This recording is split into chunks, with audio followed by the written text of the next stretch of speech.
This is a storage cavern. Specifically, it's a hollowed-out salt dome beneath the town of Redden in Lower Saxony, Germany, one of the largest natural gas storage facilities in Western Europe. The cavern holds 4.4 billion cubic meters of gas, enough to heat 2.8 million German homes for an entire winter. On September 1st of every year, this cavern is supposed to be 90% full. That's the law now, a regulation passed in 2022 after Russia demonstrated what happens when storage runs low. On January 23, 2026, the Redden facility reported its fill level to the Federal Network Agency, 47.3%, not 90%, not even close. And Redden isn't an outlier. Across the European Union, aggregate gas storage stands at 52.1%, the lowest January reading since records began, and 34 percentage points below the legal minimums that were supposed to guarantee energy security. The storage didn't drain because Europe used too much gas. Consumption is down 18% from pre-war levels. The storage drained because inflows stopped. The LNG cargoes that were supposed to refill reserves through autumn went to Asia instead, purchased by buyers who paid premiums that European utilities couldn't match. The Norwegian flows that were supposed to compensate for lost Russian supply dropped 12% due to unplanned maintenance that Equinor has declined to explain. And the Russian molecules that once filled these caverns by September now flow through pipelines that terminate in Shanghai. This is not a supply disruption. This is the arithmetic of a market where Europe is no longer the priority customer, and winter is 12 weeks from over. Here's what they're not telling you. European gas storage was designed for a world that no longer exists.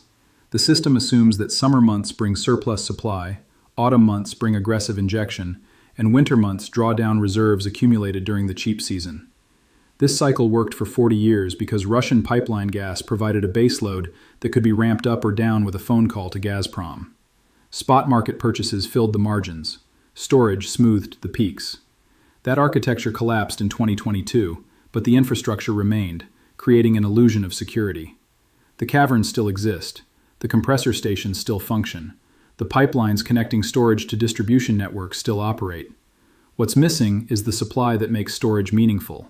The reliable, affordable, controllable inflow that allows drawdowns to be replenished before the next winter arrives. LNG was supposed to replace pipeline gas, and in volume terms it has. Europe imported 127 billion cubic meters of LNG in 2025, a record, and roughly equivalent to what Russia once provided. But LNG doesn't behave like pipeline gas. It arrives on ships that go wherever the price is highest. It requires regasification capacity that bottlenecks during peak demand, and it costs 40 to 60% more than pipeline gas at every point in the supply chain.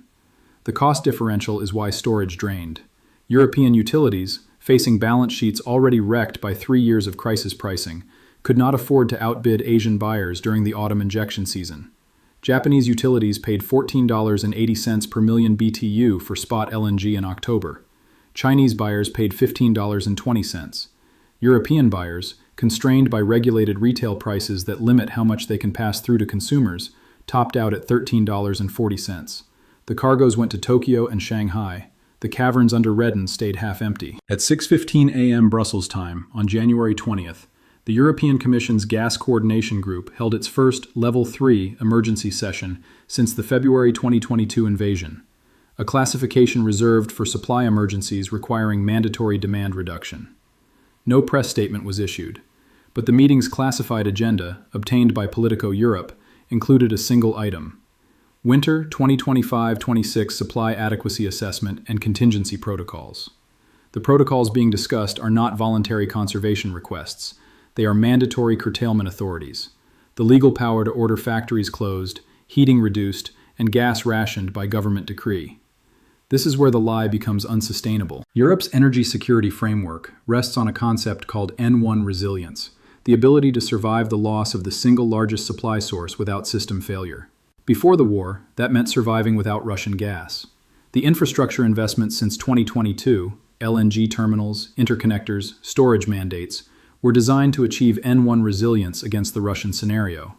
The scenario that's unfolding isn't Russian cutoff. It's something more dangerous: simultaneous underperformance across multiple supply sources, none of which individually triggers emergency protocols, but which collectively create a deficit that storage cannot cover. Norwegian supply is down 12%. Algerian supply is down 8% due to domestic demand growth in North Africa. Azerbaijani supply through the southern gas corridor is down 15% due to technical problems at the Shah Deniz field. LNG arrivals are down 19% compared to the same period last year because Asian buyers captured marginal cargoes. No single shortfall exceeds 20%. All of them together exceed 50 billion cubic meters, roughly 15% of Europe's annual consumption, arriving during the season when consumption peaks. The storage buffer was supposed to absorb exactly this kind of multi-source underperformance. But the buffer wasn't filled because filling it required outbidding the same Asian markets that are now capturing spot LNG. Europe is experiencing the consequences of a market in which it is no longer the swing buyer with unlimited purchasing power. It's a price-constrained participant competing against economies that are growing while Europe contracts. At 52% storage, Europe has approximately 45 billion cubic meters of working gas available. Current winter demand is running at 12 billion cubic meters per month. If the winter extends through March, which meteorological forecasts now indicate is likely, reserves will hit critical levels before spring injection season begins. Critical means different things in different countries. For Germany, it means industrial curtailment, the legal authority to shut down factories to preserve residential heating. For Poland, it means activation of strategic reserves that were supposed to remain untouched except in war. For the Baltic states, it means dependence on emergency interconnector flows from neighbors who are themselves running short. When institutions do this, they're not managing risk, they're containing disaster. On January 21st, the German Federal Ministry for Economic Affairs activated Phase 2 of its gas emergency protocol, the alerting level that precedes mandatory rationing. The activation was announced in a 3-paragraph press release issued at 9:30 p.m., designed to minimize media coverage. The release emphasized that Phase 2 is precautionary and that current supply remains sufficient for all consumers. What the release didn't mention is that Phase 2 activation triggers mandatory reporting requirements from large industrial consumers and authorizes the ministry to pre-position curtailment orders that can be executed within 24 hours. The bureaucratic preparation for rationing has begun, even as officials insist rationing won't be necessary. Austria activated its equivalent protocol on January 18th. The Netherlands followed on January 19th. France, which has more nuclear capacity and less gas dependence, has not activated emergency protocols, but has quietly suspended electricity exports to neighbors, preserving domestic supply at the expense of interconnected markets that assumed French exports would remain available. The European Network of Transmission System Operators issued a yellow system status alert on January 22nd, the first since April 2022. Yellow indicates that system operators have identified risks that may require coordinated intervention within 14 days. The next level is orange, indicating active intervention. The level after that is red, indicating system failure. Less than 60 days remain before the storage-to-demand mathematics become impossible to balance through market mechanisms. If temperatures remain below normal, which forecasts indicate they will, the timeline accelerates to 45 days. If Asian LNG buyers continue outbidding European utilities, which market conditions guarantee they will, the timeline accelerates further. The last time Europe faced a comparable supply crisis was the Soviet gas cutoff threat of 1981. The difference is that in 1981, the cutoff didn't happen because the Soviets needed European currency. In 2026, Russia doesn't need European currency. It has Chinese yuan, Indian rupees, and gold. The leverage that prevented crisis in 1981 no longer exists.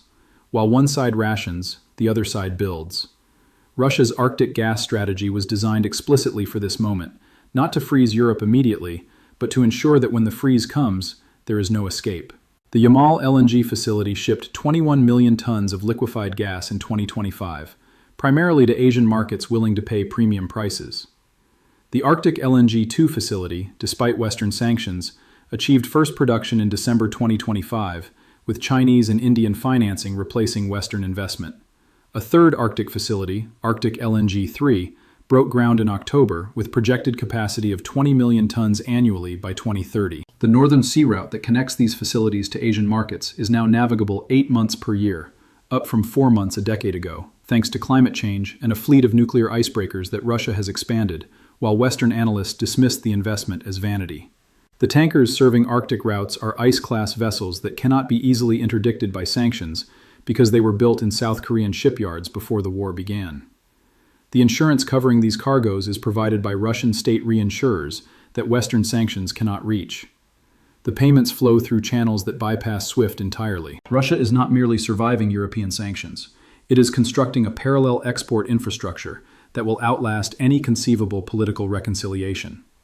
The gas that might have flowed to Redden under different circumstances now flows to Tianjin. The storage caverns under Lower Saxony will remain half empty, not because of temporary disruption, but because the molecules they were built to store have been permanently redirected. By 2028, Russian Arctic production will exceed 80 million tons of LNG equivalent annually, more than Russia ever exported to Europe in any form. The customer base has been rebuilt in Asia, the infrastructure has been constructed outside Western reach, and the pricing has been locked in through long-term contracts that extend to mid-century. This is not a supply cut, it's a supply divorce, permanent, structural, and irreversible. The mathematics of the trap are now inescapable. Europe's options for the remainder of this winter reduce to 3, and all 3 carry consequences that extend far beyond spring. Option 1. Demand destruction by price. Allow spot prices to rise until industrial consumers voluntarily curtail, effectively pricing factories out of operation while preserving residential supply. This option is already underway. January spot prices have reached €58 per megawatt hour, approximately triple 2019 levels. Aluminum smelters, glass manufacturers, and chemical plants have reduced output to survival levels. But further price increases risk triggering cascading industrial failures as supply chains dependent on European inputs break down. Option 2. Demand destruction by decree. Invoke emergency authorities to mandate industrial curtailment, preserving gas for residential heating and critical infrastructure. This option preserves social stability, but broadcasts to global markets that European industry cannot rely on energy supply, accelerating the capital flight that has already relocated billions in investment to regions with reliable energy access. Option 3. Emergency procurement at any price. Deploy sovereign balance sheets to purchase LNG regardless of cost, outbidding Asian buyers through state intervention that no private utility can match. This option could work for one winter, but would cost 40 to 60 billion euros in direct state expenditure, explode budget deficits already strained by 3 years of energy crisis, and invite retaliation from Asian buyers who would escalate the bidding war. None of these options refills storage. None restores the supply architecture that existed before 2022. None addresses the structural reality that Europe is now a marginal buyer in a market where Asian demand growth exceeds total European consumption. The trap is that every response depletes resources, financial, industrial, political, that Europe needs to fund the transition that would eventually eliminate gas dependence. Every winter survived is a victory, but a Pyrrhic one. The cost of survival consumes the capital required for transformation. Europe is running a race where every step forward requires 2 steps of effort, and the finish line keeps receding. This is what a system looks like when the backup plan was always the supply that no longer exists. The informed are not waiting for official announcements to understand what's happening. European gas futures have entered backwardation for the first time since December 2022, current prices higher than future prices, reflecting market expectation that the present emergency is more severe than whatever follows. Backwardation is the market's way of screaming that supply is inadequate right now, regardless of what models predict for later. Industrial electricity prices in Germany have reached €195 per megawatt hour for February delivery, incompatible with positive margins for any energy-intensive manufacturing process. These contracts represent commitments already made by companies that have no choice but to honor them. The factories covered by these contracts will operate at a loss or close. Physical gold premiums at European dealers have widened to 5.8% over spot, the highest since the October 2022 panic, and a signal that retail buyers are preparing for outcomes that officials won't discuss. Bank vault allocations for physical gold storage have waiting lists extending into March. The market for atoms is diverging from the market for digits because people trust metal more than promises, when promises depend on systems that are visibly failing. Credit default swap spreads on European utility debt have widened 40% since December, reflecting bondholder assessment that some utilities may not survive another year of crisis pricing. Uniper required a €15 billion German government bailout in 2022. The market is pricing in the possibility that other utilities will require similar intervention before this winter ends. Central bank gold purchases by Eurozone members have quietly accelerated. Austria added 15 tons in Q4 2025. Poland added 20 tons. The Netherlands, which famously repatriated gold from New York in 2014, has added another 12 tons to domestic vaults. Central bankers don't explain gold purchases publicly, but the pattern indicates institutional hedging against scenarios that official policy doesn't acknowledge. The question is not whether Europe survives this winter. It will, through some combination of conservation, curtailment, and luck with temperatures. The question is what survives with it. How much industry, how much capital, how much confidence in institutions that promise security and delivered shortage. A salt cavern under Lower Saxony, 4.4 billion cubic meters of capacity, 47% full when the law requires 90, and 12 weeks of winter remaining before anyone can even begin refilling what should never have been allowed to drain. This is not an energy crisis. This is the physical demonstration of a market position lost. The moment when Europe discovered that being wealthy doesn't guarantee being supplied, and being supplied requires relationships that Europe systematically destroyed. Physics doesn't negotiate, caverns don't fill themselves, and reality, eventually, asserts itself over every policy that assumed supply would appear because demand existed. The divergence between Europe's storage mandates and Europe's actual storage levels is no longer a projection.